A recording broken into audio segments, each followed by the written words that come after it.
You do good work, but why are you being overlooked?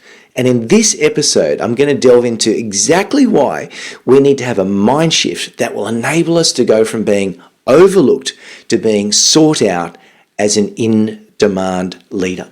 I'm also going to be sharing a bonus tip on how to change and reframe things so that you can get more stuff done easier. Welcome to the Nils Vesk Show, where every episode is designed to help you think faster, solve problems creatively, and generate breakthrough ideas to catapult your success. Hey, thank you for joining us in this episode. So let's get stuck into this concept of how do we shift from being overlooked to sought out. And I guess the first tip that we should be talking about is that innovation is not a label. It's not a thing you become. Really, it's a series of observable, measurable behaviors. And if you were to add all of those behaviors together, we get what's called a trait. And a good leader has a certain number of specific, observable, measurable leadership behaviors. Okay, so sorry to go so deep with you so quickly. And if you want to get better as a leader, rather than think of it as leaders and leadership, think of what are those observable, measurable, and specific behaviors that you want to exhibit as a leader.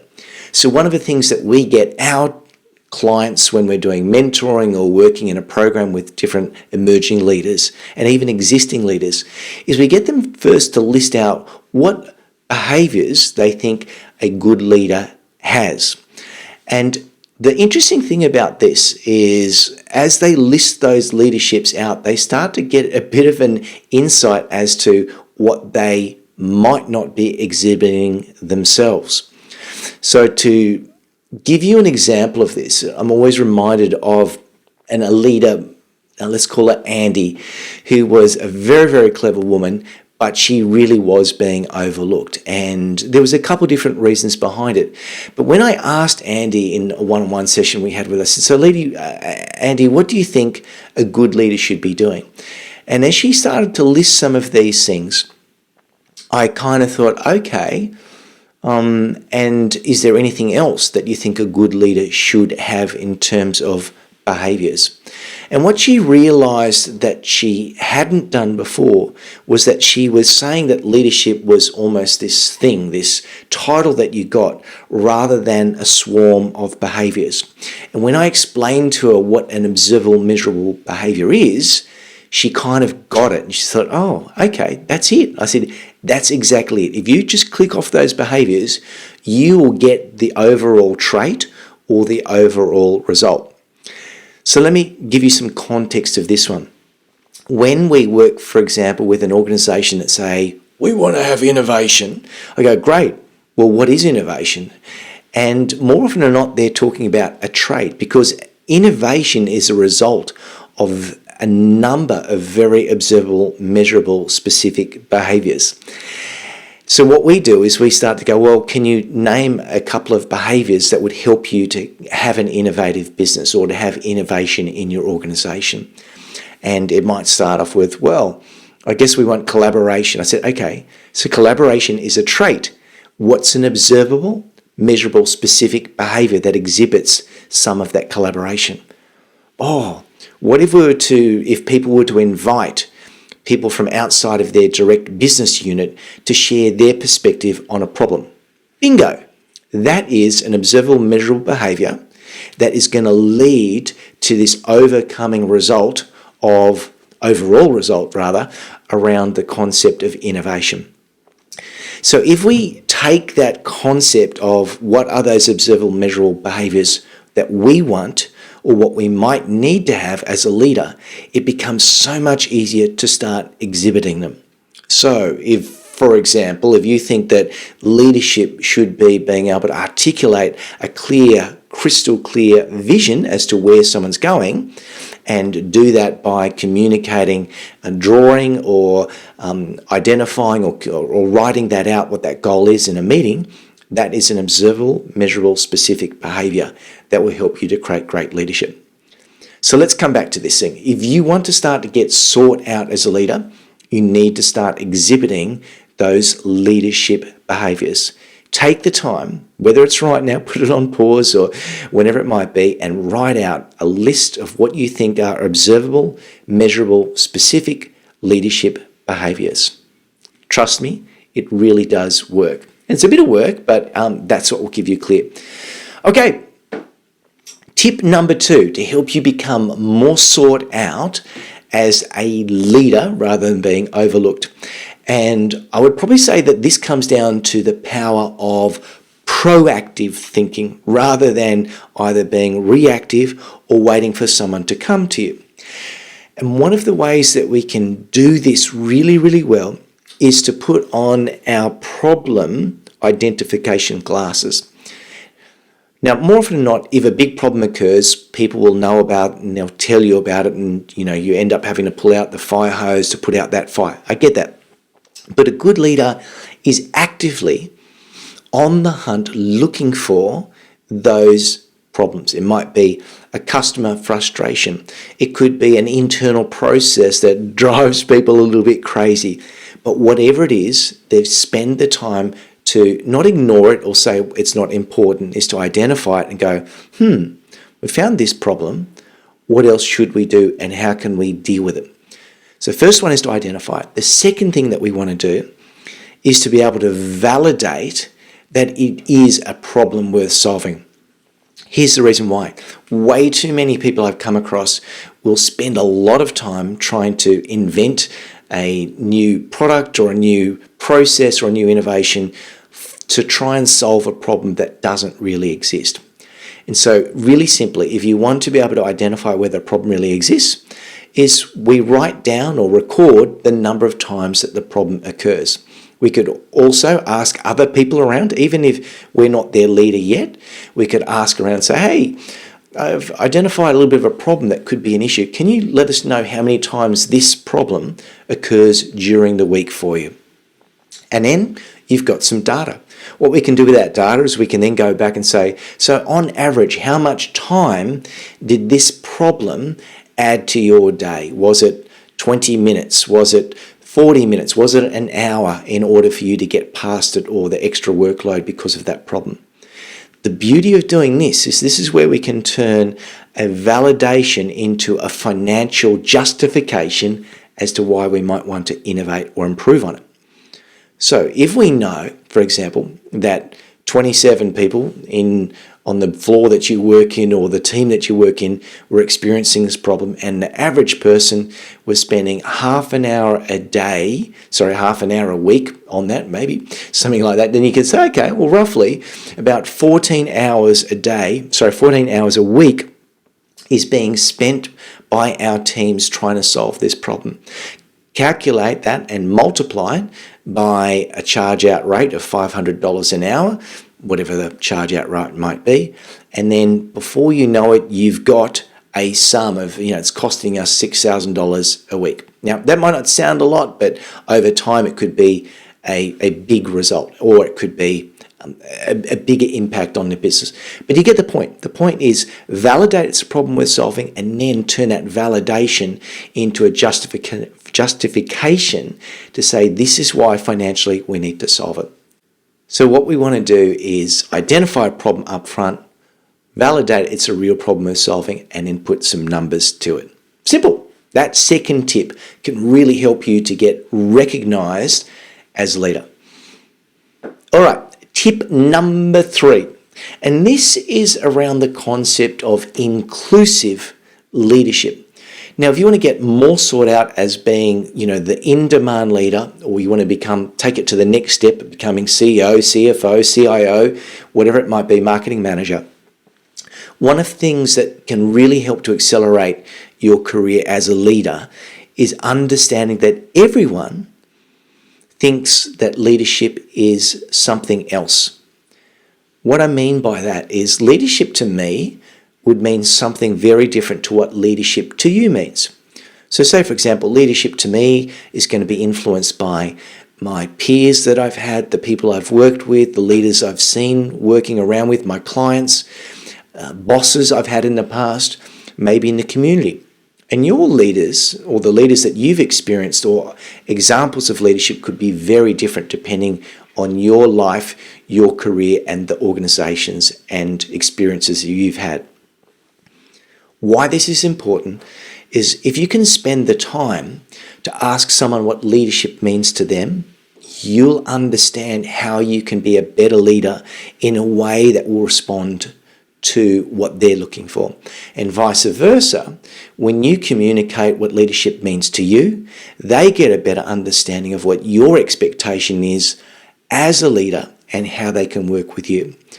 And this is a concept that's called inclusive leadership. It's very simple, and yet it can get you some great results. So if you want to get to that next level of leadership, spend some time to sit down with your team. And again, if you're not a leader, you can just do this informally and say, hey, what does leadership mean to you? And share what leadership means for you yourself. And you will find that it opens doors in terms of cooperation, collaboration, mutual respect and understanding, and better communication as to what they might need, what you might need in order to get great results. Inclusive leadership. That was tip number 3. All right, let's move on to tip number 4.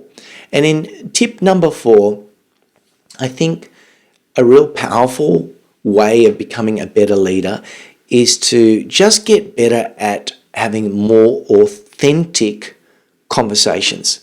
I don't know about you, but I come across acronyms each and every day with the clients I work with. And sometimes I go, really? It seems like the more acronyms that you use, the cooler or the better you sound. And yet I think the converse is actually true. We have just way too much of a cognitive load already. We've got way too many thoughts going in our head. And sometimes we just need to use plain, simple English. And so by using simpler, authentic language and also being real as a person, by being real, I mean owning up when we might not know what to do next, owning up when we've made a mistake. Mea culpa, I've made a mistake. What can we do? If you're lost, we don't know. I really don't think I know what to do. Let's put this to the team. What do you think we could do to make this happen? Having that authentic communication, that being real, being vulnerable from time to time, actually will endear you more to your team and create more trust and more respect, and which in turn helps you to get more collaboration and more cooperation, which increases output and better results. So be a real person. And one other way that you can take this to the next level is to be clear about recognizing when people do something well. I think if you were to be mindful of Maslow's hierarchy of needs, that sort of famous old pyramid, one of the biggest, I think, needs that people have in life is they want to be recognized. I mean, coming to work, they want to have some sense of recognition and belonging. And when we can catch them doing good things, even if it's a small good thing, it's saying to them, hey, I've been seen, they're valuing what I'm doing, and I'm appreciated for the work that I'm doing. Rather than just holding all of that review and here's some comments about how you're going and pulling it out once a year at a 360-degree review or something like that, try and catch your people around you doing good stuff. And even if you're not a leader yet, acknowledging and recognizing when people around you are doing good things will help to increase your being searched or headhunted to become that next big leader. Cool. So again, real talk, be authentic, and catch people doing good things. Tip number 5 to help you become sought out as a leader is for you to reflect on the work that you've done. Now, I'm not going to go all deep on you and say it's all about journaling and everything like that. And yet, the research shows, actually it was a great PhD by a client of mine by the name of Dr. Susie Skinner, all on this concept of reflective leadership. And this concept of reflective leadership is if we can reflect on decisions that we've made in the past of what worked and what didn't work, based on where we want to go and where we're at right now, we can make better decisions and get better results and better collaboration and output from our teams. So simply put, what we could ask ourselves from a coaching perspective is, what did we intend to do during the day? What did we actually achieve? And if we didn't achieve what we intended to do, what might have stopped us from achieving that? And spending just a few moments, might be 3 or 4 minutes at the end of the day after you sign out or close your laptop or getting ready to leave work, gives you a better perspective as to the reason why you're doing the things that you're doing and what's working and what's not working. It's pretty simple. Reflective leadership. It really does work. Cool. So there's 5 tips. Now, before we get on to our bonus tip, if you really want to improve your leadership, one of the ways that you can do this is by getting more effective at running a brainstorming session or a problem-solving session or an idea generation session. And a simple way that we can do that is to use a checklist. And I've actually created a really powerful guide that can help you to do that, and you can get it for free. It's really about creating, I guess I call it the idea generation checklist. You can get it by going to ideamaverick.com/checklist. And that link is in a note, but again, ideamaverick.com/checklist. And you'll find a very simple checklist to help you from everything from setting up a brainstorming session, inviting people, creating rules, how to get the energy right, and how to do it so you get brilliant ideas. And here's a cool thing. If you're not a leader yet, you could use this and ask a leader around you, hey, I'd love to help out. Can I facilitate the next upcoming idea generation or problem solving session to deal with this problem? And it will put you in amazing light for that next promotion. Cool. Oh, and by the way, if you like this episode, please leave me a review or comment. I read all of the comments because I try and create a program and show that will help you in the stuff that you do. All right, bonus time. And in this bonus, I want to share with you a really powerful reframing technique that enables you to turn what might be an obstacle into something really powerful. And this is a linguistic reframing technique, but it's part of something bigger than that. Now, I'm not a psychologist, but I've spent a lot of time working with them and on myself, by the way. And this is based on one of the techniques or one of the concept of something called self-efficacy theory. And one of the things that the psychologists who developed self-efficacy theory realized is that often our worst enemy is ourselves, our own thinking, our own mind. It says, oh, I can't do this, it's too hard. I can't do it because I don't have the time, or I'm never going to be able to learn this. And why this can be useful to understand is that self-efficacy says that we can always learn to improve. There is never a ceiling that stops you from improving more, and we can always learn to do that. And when I think of this, I think of an experience maybe about a couple of years ago with our daughter Lani. And my wife and I had noticed that Lani, our daughter, who was going through a few activities, she was trying to get better at swimming underwater. She was trying to get better at riding, trying to learn to ride a bike. And she started to use this language that was kind of like, oh, I can't do it. I can't ride the bike, pup. It's too hard. It's too wobbly. Or, oh, I can't dive down to get those things you put on the ground of the pool there. It's too hard. And Anna and my wife and I realised that we were doing a disservice to not address this.